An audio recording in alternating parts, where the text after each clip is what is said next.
Juventus are happy to pay 18.75 mil for William Carvalho, and I'm going to go ahead right now and accept, because I signed Daley Blind and there's just too many players in that position. So off goes Carvalho. Up next then is our next Premier League game of the season. We've won our first 2 games of the season. The first one against Reading, second against Liverpool. Now we've got to play Arsenal on the weekend at the Emirates. And so Arsenal, then they're not doing the best either. They're going, they've signed Jesse from Real Madrid. That's a top signing at the age of 22. He might cause us a few troubles in this game. Montella, though, sticking with the same formation as he had last season, the 3-5-2. You got Ozil, Arteta on the flanks, maybe his fullbacks. Not sure how he's going to deploy them, but you got Cazorla and Walcott on the bench. I'm going with Herman, Januzaj. You've got Daley Blind in there, Vertonghen, De Vrij, Jones, Shaw. On the bench, I've got Herrera along with Mata and Wayne Rooney and Danny Welbeck. Now, seeing that Arsenal have lost their first 2 games of the season, they're still considered favourites for this game. I don't understand that, because we've won our first 2 games against Reading and Liverpool, so why Arsenal favourites? It should be United, right? Seeing that we're champions as well. Maybe it's because I've got the likes of Rooney and Mata on the bench along with Raphael. Maybe they think Arsenal have a good chance of winning this game. But a loss here will certainly prove to be an incredibly difficult time for Montella. I think if he loses this and maybe his next game, he could be shown the door at Arsenal. There's only so much that they can take, surely. So here we go anyway. It has kicked off at the Emirates. Arsenal against Manchester United. Phil Jones already offside. If Arsenal do lose this game, then they will stay bottom of the table with 0 points. That would be so weird to see. Arsenal really are missing Wenger now. And that's another thing I saw the other day, because in my first season with United, Arsenal went on to win the Champions League, if you guys remember. Then after that, Wenger announced that he was leaving Arsenal.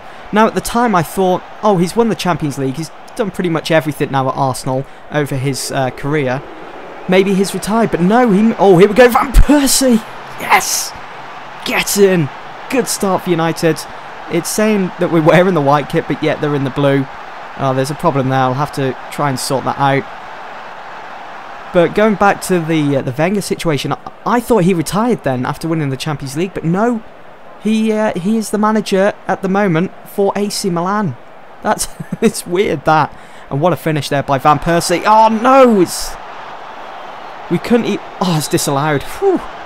I thought then that we couldn't even hold on to a lead for just a minute or 2, as Arsenal almost got that equaliser. Giroud heading the ball into the back of the net. It is offside, and it is still 1-0 to United. Blind had a decent start to his career at United. Valencia finds Van Persie, who finds Patrick Herrmann, and he makes it 2. Beast! There's no stopping United.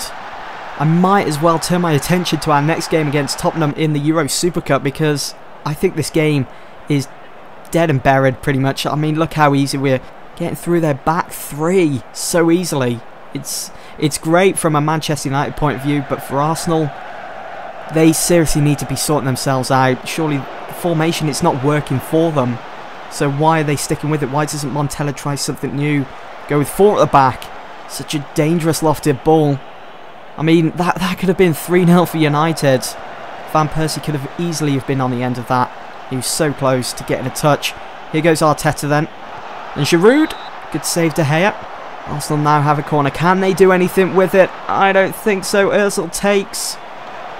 Oh, no. Maniyama, Ozil again, giving loads of space. That's it, closing down nicely. And De Gea with a good save. Oh, it went over. I thought De Gea got a touch to it. Putting it out for another corner. Now I'm going to switch to control. We are in cruise control at the moment. 2-0 up against Arsenal at the Emirates. Doesn't get any better than that. And I think the way we've been playing has been pretty decent, especially for the first half hour. So I can definitely see a couple more goals, or maybe just one more goal later on. Now, shall I stay calm? Might have a solid lead. I want the players to stay sharp. I don't want them to get complacent.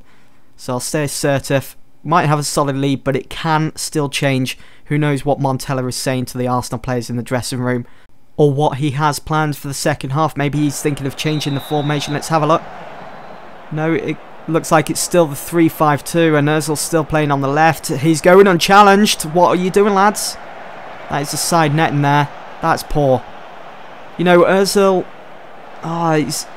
he can be such a decent player, but over the past 3 seasons in this same fixture, he hasn't done anything whatsoever.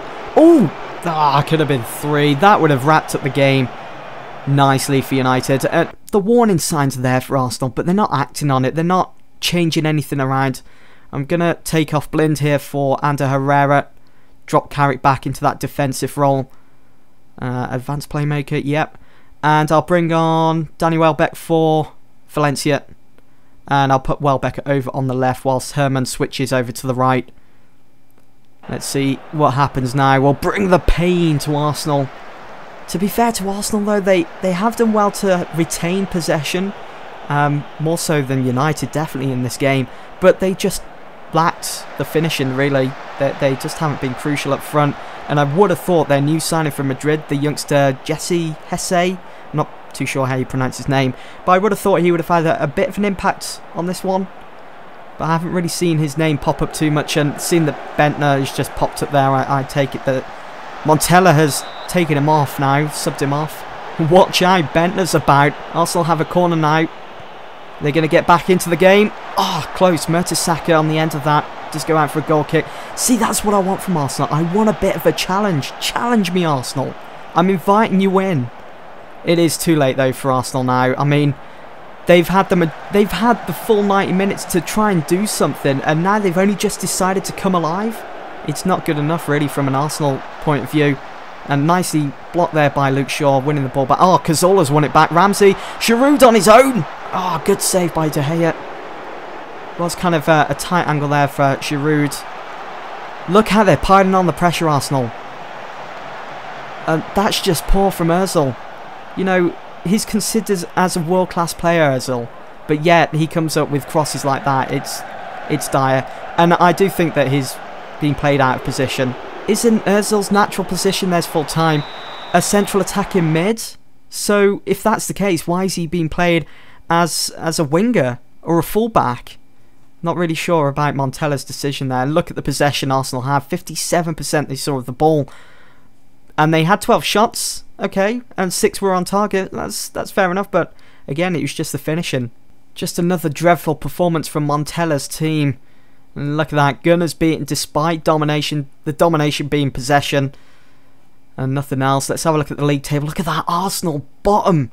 So that was their second game. I thought they already played 2 games, and that was their third. It was United's third game anyway of the season. We are top.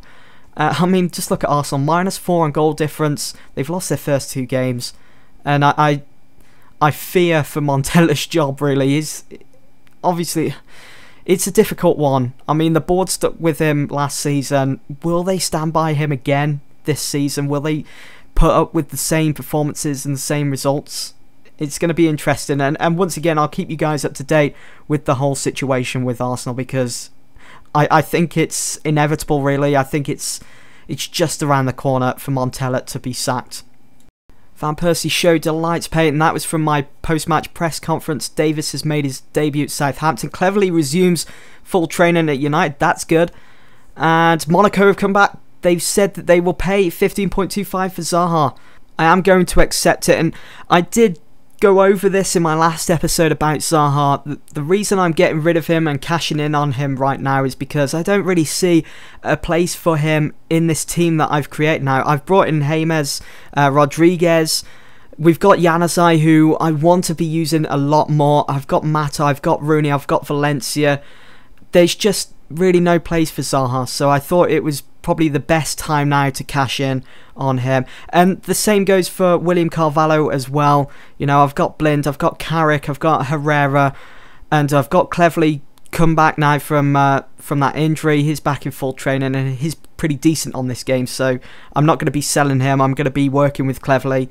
So there's no room for Zaha in this team. So again, I think it's best to cash in on him right now. Here we have it then. William Carvalho is set to sign for Juventus. And there we go. He is now a Juventus player. He will be going there for the fee of 18.75. Raking in the money at the moment because Carvalho's gone. Zaha's about to leave for Monaco as well. How many players have I sold to Monaco this season, by the way? But there we have it. Carvalho has left United for Juventus. Oh, it just goes from bad to worse, doesn't it? Accrington Stanley, who are they, have just beaten Arsenal 2-1 in the Capital One Cup. Surely it's inevitable now that Montella will be sacked from Arsenal. Yet another player has left Manchester United. Yes, it is Zaha. He has made his move to Monaco and will be joining former United players Fellaini and Nani in France. And I've just been given 7.26 mil as well for the Champions League. Here we go. It is time for the Champions League group stage draw. Manchester United the winners. So in Group A is PSG. In Group B, Benfica. In Group C, you've got Manchester City. And in Group D, you've got Barcelona. In Group E, Real Madrid. Group F, Bayern Munich. And in Group G, Manchester United. So Group G is our group. And finally, in Group H is Porto. In Group A, we've got Valencia. We got Basel in B. Juventus in C. Shakhtar in D. And AC Milan in E. Top group so far there. Group F, Atletico and Bayern. Look at those two groups. Whoa, come on. We've drawn against PSV again. In Group H, you got Marseille. In Group A, Galatasaray, Anderlecht. Leverkusen in C, Fiorentina in D, Olympiacos in E, Copenhagen in F, and so we've got Zenit or Celtic. We've drawn against Zenit again. Weren't we drawn against Zenit in my first season, was it? But there we have it, that's the final group. I'm happy with that because I think we'll just steamroll through that. But it just seems exactly the same as it was in my first and second season. So there's Group A, there is Group B. Group C, you've got City, Juventus and Leverkusen. And where are we? Group D, Barcelona, Shakhtar, Fiorentina, Rapid Vienna. Group E, top group that, Real Madrid with Newcastle are in that group. And then you've got Group F, United's group, and finally Group H. So we've got the Capital One Cup draw as well to go through, guys. So Wigan and Derby, Southampton will play at home against Burnley. Swansea will play at the Liberty Stadium against Nottingham Forest. Bristol will play Huddersfield. Norwich will play QPR. Manchester United will play Liverpool. Oh, come on. This is fixed. This is fixed. Why couldn't we have got someone like Bradford or MK Dons? Why did it have to be Liverpool? But you know what? I'm actually kind of happy about that because it gives me another opportunity to get one over on Benitez, just like I did at the start of this season. My second game in against Liverpool, which was at Old Trafford as well, and we beat them 4-1. So if we can do that again, yeah, it'd be absolutely amazing. Anyway, guys, I'm going to leave it there for this episode. I do hope that you've all enjoyed. Do stay tuned as there is more on the way. Thanks for watching.